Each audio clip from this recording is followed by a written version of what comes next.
செய்திகள் தொடர்கின்றன. கன்னியாகுமரியில் உள்ள விவேகானந்தர் நினைவு மண்டபத்திற்கு பிரதமர் மோடி வருகை தந்துள்ளார். அது நேரடி காட்சிகளை தற்போது பார்த்து வருகிறோம். இது குறித்தான மேலும் விவரங்களோடு நமது செய்தியாளர் மதியழகன் இணைகிறார். வணக்கம் மதியழகன்.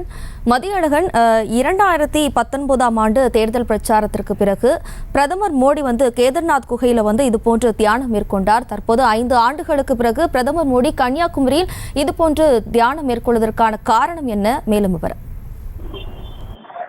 மக்களவை தேர்தல் மொத்தம் 7 கட்டமாக நடைபெறும் என அறிவிக்கப்பட்டிருக்கக்கூடிய சூழலில் 7ஆம் கட்ட வாக்குப்பதிவு வரும் 1ஆம் தேதி நடைபெறுகிறது. அதற்கான தேர்தல் பரப்புரை இன்றைய தினம் 6 மணியுடன் நிறைவடைந்திருக்கிறது. இந்த நிலையில் பரப்புரை அனைத்தும் நிறைவடைந்திருக்கக்கூடிய சூழலில் பிரதமர் நரேந்திர மோடி கன்னியாகுமரியில் இருக்கக்கூடிய விவேகானந்தர் மண்டபத்தில் தியானம் மேற்கொள்வதற்காக தமிழகம் வந்திருக்கிறார். இந்த நிலையில் கேரளாவில் இருந்து கன்னியாகுமரி வந்த அவர் பகவதி அம்மன் கோயிலில் வழிபாடுகளை முடித்த பின்னர் தற்பொழுது படகு மூலம் தியானத்திற்காக விவேகானந்தர் பாறைக்கு வந்திருக்கிறார். நீங்கள் குறிப்பிட்டதை போலவே பிரதமர் நரேந்திர மோடியை பொறுத்த வரைக்கும் கடந்த நாடாளுமன்ற தேர்தல் பரப்புரையெல்லாம் ஓய்ந்த பின்னர் அவர் கேதார்நாத்தில் இருக்கக்கூடிய குகைக்கு சென்று அங்கு தொடர்ச்சியாக தியானம் மேற்கொண்டார். அந்த வகையில் தற்பொழுதும் இந்த தேர்தலுக்காகவும் தேர்தலை முன்னிட்டும் பிரதமர் நரேந்திர மோடி தற்பொழுது தியானம் மேற்கொள்வதற்காக விவேகானந்தர் பாறை வந்திருக்கிறார். தற்பொழுது வந்திருக்கக்கூடிய அவர் வரும் 1ஆம் தேதி வரை தொடர்ச்சியாக தியானத்தில் ஈடுபடுவார் என்று அறிவிக்கப்பட்டு இருக்கிறது. இதற்காக பிரதமர் நரேந்திர மோடி இந்திய கடற்படையினுடைய படகில் அவர் அழைத்து செல்லப்பட்டு இருக்கிறார். தற்பொழுது விவேகானந்தர் பாறையை சென்றடைந்திருக்கக்கூடிய பிரதமர் நரேந்திர மோடி தொடர்ச்சியாக அங்கு தியானத்தில் ஈடுபடுவார் என்று அறிவிக்கப்பட்டு இருக்கிறது.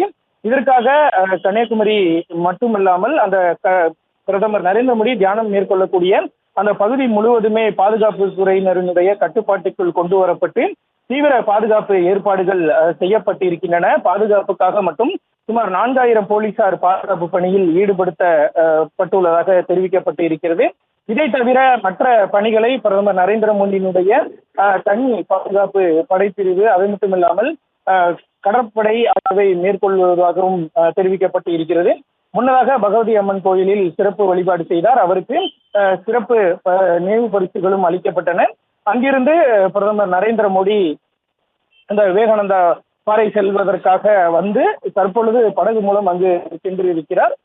இந்த நிலையில் பிரதமர் நரேந்திர மோடி அவர்கள் இன்னும் சிறிது நேரத்தில் தனது தியானத்தை தொடங்குவார் என்று தெரிவிக்கப்பட்டு இருக்கிறது. இதற்கான ஏற்பாடுகளும் அங்கு செய்யப்பட்டு இருக்கின்றன. தற்போது பிரதமர் மோடி கன்னியாகுமரிக்கு வருகை தந்துள்ளார். 3 நாட்கள் தியானம் மேற்கொள்ள உள்ளார். இது தொடர்பான மேலும் விவரங்களை தந்தமைக்கு நன்றி மதியழகன். செய்திகளை உடனுக்குடனும் துல்லியமாகவும் தெரிந்து கொள்ள சப்ஸ்கிரைப் பண்ணுங்க.